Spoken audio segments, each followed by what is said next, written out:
Hello student. In this video we are going to start our new chapter number 9, current electricity. This chapter is of 4 marks and with option you can get 6 marks over this chapter. Current electricity हा chapter आपल्याला school लेवलला पण होता आणि 11th ला पण होता. त्यामध्ये आपण बेसिक बघितलं होतं current is due to electric current is due to motion of charges, that is means electrons, motion of electrons with certain velocity in certain direction, certain velocity. So this velocity remains constant and we get the electric current when such electrons are flow due to potential difference. हे आपण बघितलेलं आहे current आणि करंटचं आपण equation कसं लिहितो dq by dt, rate of flow of charges. This is a definition of current, rate of flow of charges. Charges move होतात आणि चार्जेस ज्यावेळेला स्टेशनरी असतात त्यावेळेला आपण स्टडी करतो तो इलेक्ट्रोस्टॅटिक्सचा. तर आता ह्या टॉपिकमध्ये करंट इलेक्ट्रिसिटी आपण कॉम्प्लिकेटेड सर्किट्स बघणार आहेत आणि त्या कॉम्प्लिकेटेड सर्किट ज्याला इलेक्ट्रिकल नेटवर्क म्हणतात त्या नेटवर्कमध्ये आपण करंट फ्लोईंग थ्रू रेझिस्टन्सेस आपण त्या व्हॅल्यूज काढणार आहे. मग पूर्वी आपल्याला अशा पण व्हॅल्यूज काढता येत होत्या. If potential difference is known and the resistance is known, we can calculate the current by using I is equal to V upon R, that is Ohm's law. Ohm's law वरनं आपण हे करंटच्या values काढल्या होत्या, experiment पण केलेला होता. पण हे सगळे सिंपल सर्किट्स आहेत, आपण त्या ठिकाणी सिंपल सर्किट्स वापरली होती. आता कॉम्प्लिकेटेड सर्किट्स असतील तर ओहम्स लॉ आपल्याला उपयोगी पडत नाही. त्यासाठी आपण वेगळे लॉज वापरतो. त्या लॉजची नावं कोणती आहेत बघा, किंवा त्या लॉजला तो लॉ कुठल्या सायंटिस्टने दिलेला आहे तर त्याची माहिती आपण बघूया. तर हे कोणते लॉज आहेत बघा, Kirchhoff's laws for electrical network. याच्यामध्ये 2 लॉज आहेत. First law Kirchhoff's first law, current law किंवा त्याला जंक्शन लॉ म्हणतात. आता परीक्षेला तुम्हाला याचं स्टेटमेंट विचारलं जातं. स्टेटमेंट किंवा एक्सप्लेनेशन, शॉर्ट एक्सप्लेनेशन. स्टेटमेंट असेल तर तो state the first law, current law, Kirchhoff's law, junction law असे तुम्हाला क्वेश्चन विचारले जातात 1 मार्कसाठी. आणि एक्सप्लेनेशन जर असेल तर हा थोडासा वेटेज त्याचं वाढेल. एक्सप्लेनेशन म्हणजे तुम्ही एखादं एक्झाम्पल देऊन हे स्टेटमेंट येथे या ठिकाणी अप्लाय करून दाखवायचं. So will see the statement first. Kirchhoff first law generally तो current law, Kirchhoff's current law किंवा जंक्शन लॉ म्हणूनच दिला जातो. Statement, the algebraic sum of electric currents meeting at any junction in an electrical network is 0. So mathematically you can write this summation of I equal to 0. आता आयच्या values ह्या 1 to n दिलेल्या आहे, range दिलेला आहे, कितीही currents असतील. पण हे बघण्यापूर्वी तुम्हाला जंक्शन म्हणजे काय ते समजलं पाहिजे. What is mean by junction. तर जंक्शन बघा इथे काय लिहिलेलं आहे, इलेक्ट्रिकल नेटवर्क मधला. इलेक्ट्रिकल नेटवर्क म्हणजे इलेक्ट्रिकल सर्किटच आहे.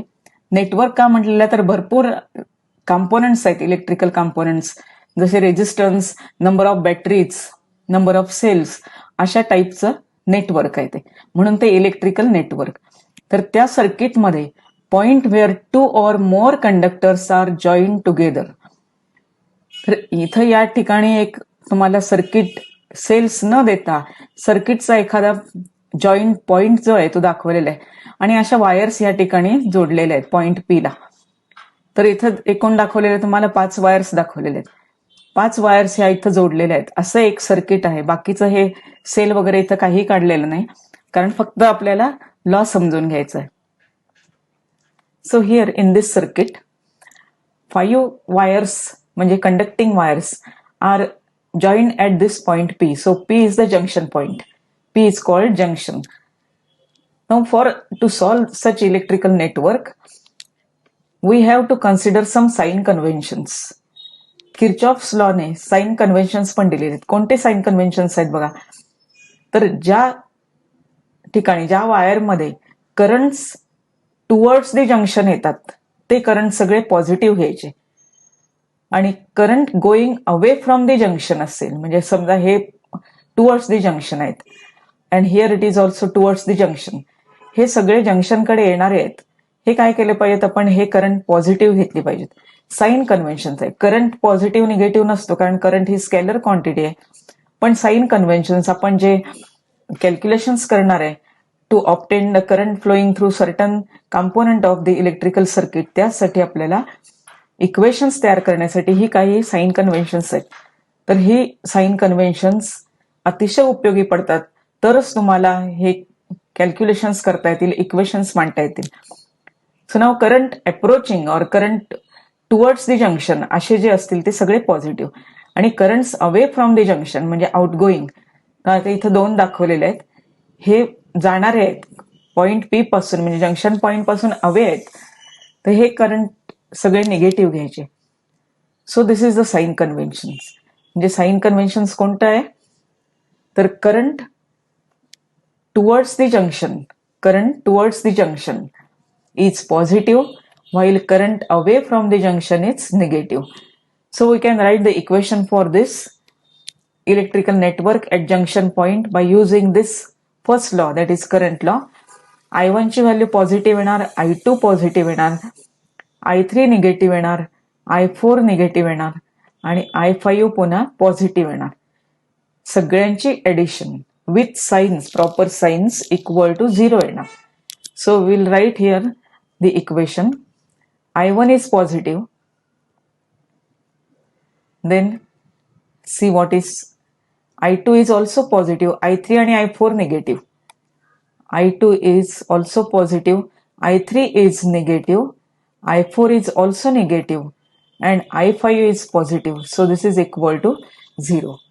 So from this equation you can also write in another form, convenient form, I1 plus I2 is equal to, बाकीचे ट्रान्सफर करा, I5 it is positive, so take this on one side, I5 equal to I3 plus I4, I3 plus I4. This is the equation. अशी equations वापरून आपण हे current वगैरे काढणार आहे, कोणत्या रेझिस्टन्स मधनं किती करंट फ्लो होतो किंवा समेशन ऑफ करंट्स काय आहेत त्या व्हॅल्यूज आपण ह्या इक्वेशन वरनं काढणार आहे. आता हा करंट लॉ झाला, जंक्शन लॉ म्हणतो. आणि नेक्स्ट लॉ कोणता आहे, तर नेक्स्ट लॉ आहे किर्चॉफ्स व्होल्टेज लॉ. आता तो लॉ आपण बघूया. So here it is Kirchhoff second law. आता ह्याचं लेबल काय बघा, व्होल्टेज लॉ म्हणतो आपण याला, व्होल्टेज लॉ.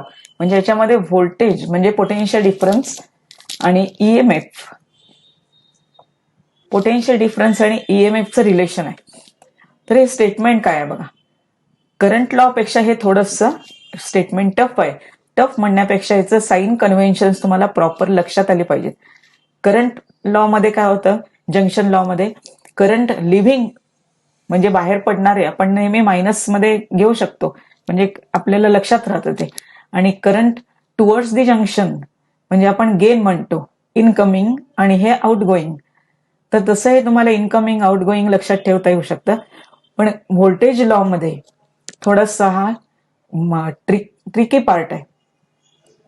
तर हे कोणतं आहे बघा, first will see the statement. आता हे स्टेटमेंट काय आहे बघा, the algebraic sum of the potential difference. आता पोटेन्शियल डिफरन्स म्हणजे करंट आणि रेझिस्टन्सचा प्रॉडक्ट माहितीये, आय आणि आरचा प्रॉडक्ट, अँड इलेक्ट्रोमोटिव्ह फोर्सेस ज्याला आपण ईएमएफ म्हणतो, म्हणजे आपण कॅपिटल ई सिम्बॉल वापरतो, सेलचा ईएमएफ असतो तो ईएमएफ, यांची बेरीज summation in a close loop is 0 in an electrical network. Close loop हे पहिलं समजलं पाहिजे.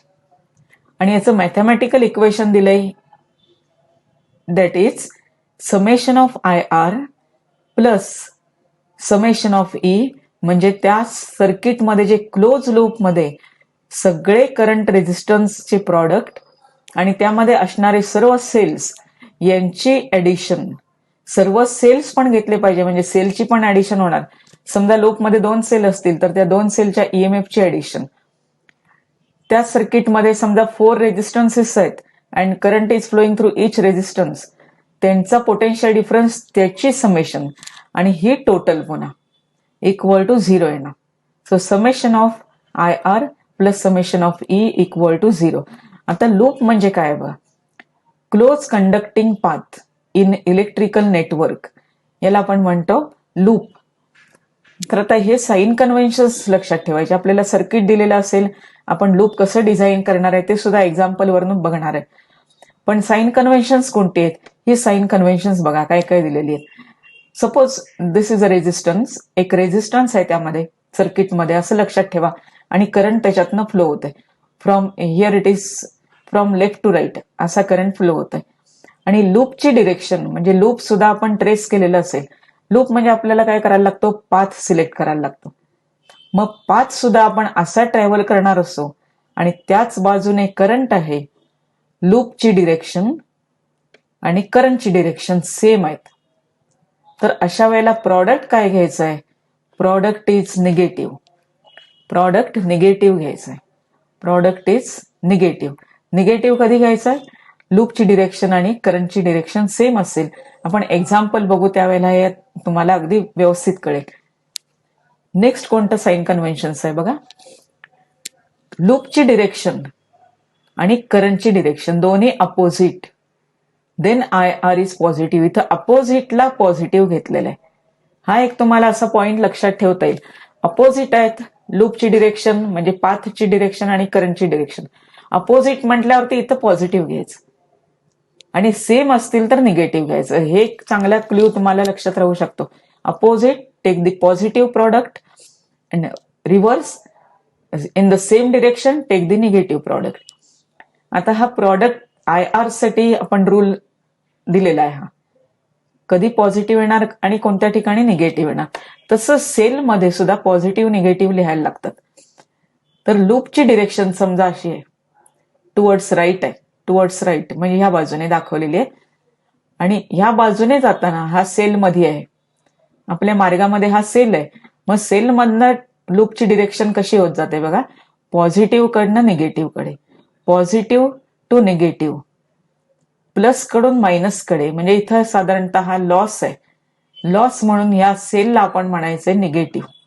म्हणजे ह्या सेलचा ईएमएफ काय येणार, negative. So through the cell from plus to minus, cell मधून पास होताना प्लस टू मायनस, मायनस कडे जात आहोत निगेटिव्ह कडे, म्हणून तो निगेटिव्ह लॉस. त्यानंतर इथं लूपची डिरेक्शन तशीच ठेवलेली आहे, पण सेल मात्र असा रिव्हर्स जोडलेला आहे. आता लूपच्या डिरेक्शनने आपण जात आहोत, तर सेल मधनं कसं जाणार बघा, मायनस टू प्लस, मायनस पासून प्लस कडे. म्हणजे हा मायनस टू प्लस, प्लस कडे आलो आपण म्हणजे आपल्याला पॉझिटिव्ह गेन मिळाला. आपण गेन झाला म्हणजे एनर्जी आपल्याला मिळाली, म्हणून त्या सेलला आपण पॉझिटिव्ह म्हणायचं. त्या सेलचा ईएमएफ पॉझिटिव्ह.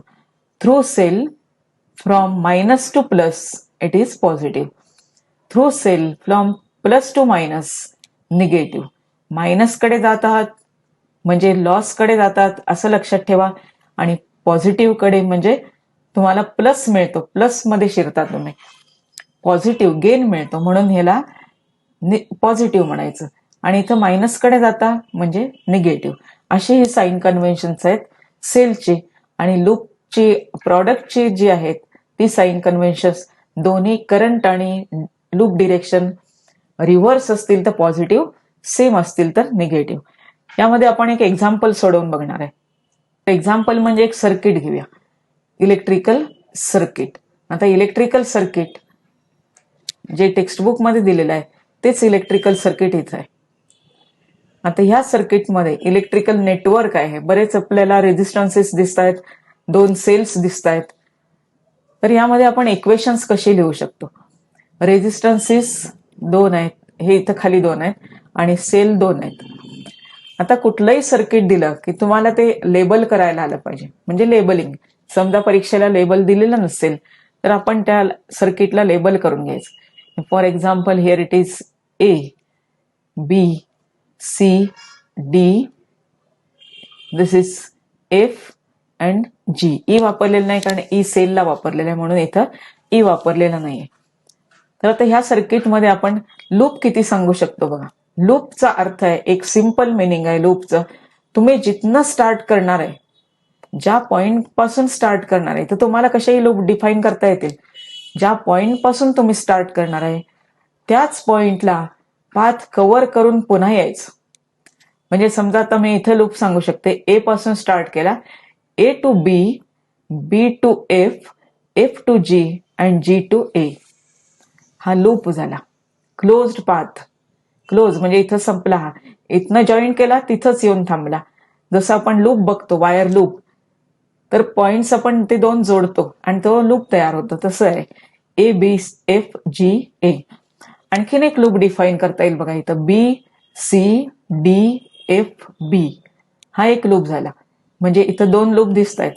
आणखीन एक बिगर लूप पण तयार करता येईल, A B C D F G A. म्हणजे आपण 3 लूप तरी यामध्ये डिफाईन करू शकतो. तिन्ही लूपसाठी आपल्याला इक्वेशन लिहिता येतात. आता 3 लूपमध्येच ही 2 लूप्स आहेत. 2 लूपचं जर इक्वेशन कंबाईन केलं तर तुम्हाला ह्या तिसऱ्या लूपचं इक्वेशन मिळणार, because this bigger loop consist of 2 small loops. आपण स्मॉल लूप्स कसे आहे ते सोडवूया आणि तुम्ही बिगर लूपचं इक्वेशन काढून बघा, तुम्हाला ह्या 2 लूपची समेशन मिळेल. 2 लूपची जी इक्वेशन्स आहेत ती. आता सुरुवातीला आपण लूप कन्सिडर करून इथं नाव लिहिलं पाहिजे. लूपचं आपण नाव लिहायचं, loop A B, then F, then G and then A.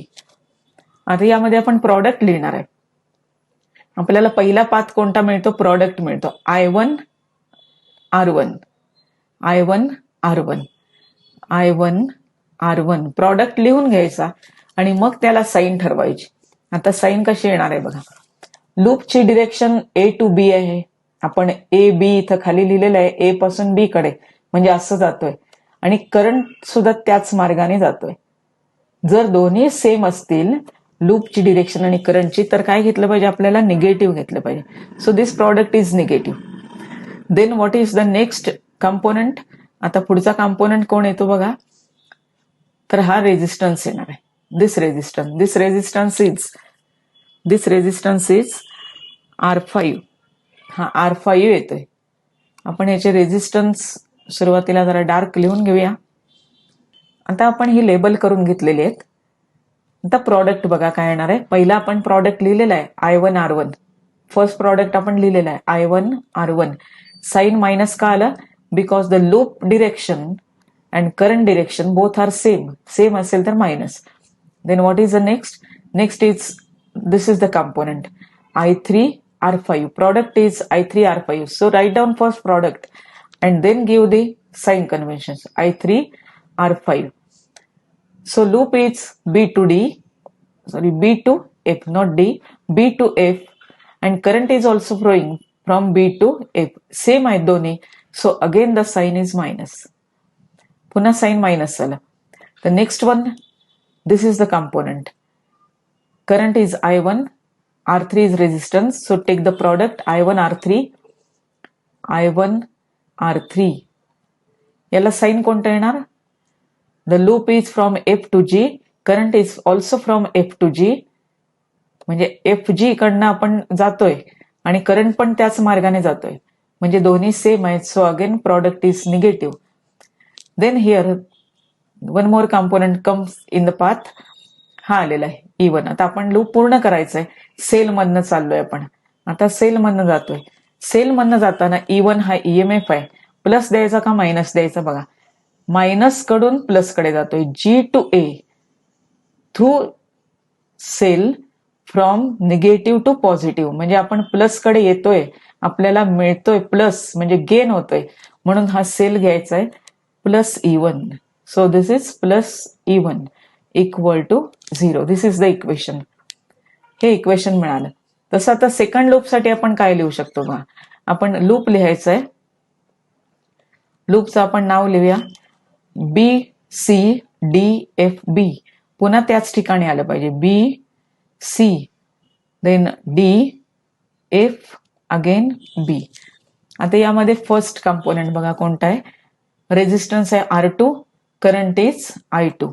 So take the product. पहिला प्रॉडक्ट लिहून घ्यायचा I2 R2. Then decide whether it is positive or negative. तर आता इथून बी पासून सी कडे आलोय आपण आणि I2 कसा दाखवलेला आहे, रिव्हर्स, अपोजिट टू लूप. लूपची डिरेक्शन आणि करंटची डिरेक्शन दोन्ही अपोजिट झाल्या बघा. बी टू सी आला लूप आणि सी टू ए करंट आलाय, सी टू बी करंट आलेला आहे. So here this is positive. Positive sign दिलं नाही तरी चालू शकतं, पण हा प्लस साईन कशामुळे आलेला आहे? दोघांचे रिव्हर्स आहेत. नेक्स्ट इज बी पासून सी पर्यंत आलं, आता इथनं खाली यायचंय C to D. So again here passing through the cell. Plus पासून मायनस कडे निघाले, निगेटिव्ह लॉस झालाय, म्हणजे हा E2 येणार, तो मायनस येणार. So minus E2. Then the next is, this is the product I2 R4. So write down first product I2 R4 and then give the sign convention. आता sign convention बघा, D to F चाललोय आपण, D to F आपलं loop आहे, असं चाललेलं आहे आपण. आणि करंट कुठं चाललाय बघा? रिव्हर्सला, म्हणजे F to D. So both are in opposite, so take this as plus. आता नेक्स्ट पाथ कुठं येणार? F to B. आपण एफ टू बी चाललेलं आहे. I3 R5 product is I3 R5. I3 R5 sign convention कोणतं येणार बघा? एफ टू जी आहे, एफ टू बी आहे, एफ टू बी. आणि करंट आहे B to F, F to B path, current B to F opposite, so it is positive. So this is plus equal to 0. अशी ही equations लिहून numerical सोडवायला लागतात.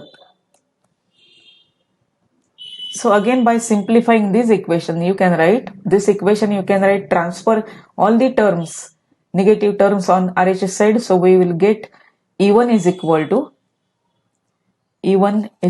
to I1 R1. This is I1 R1 plus I3 R5 plus I1 R3 plus I1 R3. And by solving this, आता इथं minus E2 आहे, तो transfer केला दुसऱ्या बाजूला, तर तो प्लस होणार, म्हणजे दोन्ही बाजूचे सगळे पॉझिटिव्ह मिळणार. E2 is equal to I2 R2 plus I2 R4 and I3 R5. हे इक्वेशन, म्हणजे हे आपण स्टँडर्ड फॉर्मॅटमध्ये असे लिहू शकतो आपण इक्वेशन्स. तर तुम्हाला एक होमवर्क म्हणून ABCDFGA असा लूप घेऊन त्यामध्ये काय आहे तो इक्वेशन तयार करा, त्याचा सिम्पलेस्ट फॉर्म तयार करा, आणि तो फॉर्म ह्या दोघांची ऍडिशन येते का बघा. म्हणजे तुम्हाला ही एक प्रॅक्टिस होईल. त्या दोघांची ऍडिशन म्हणजेच मोठा लूप असणार आहे, त्या लूपचं इक्वेशन मिळणार.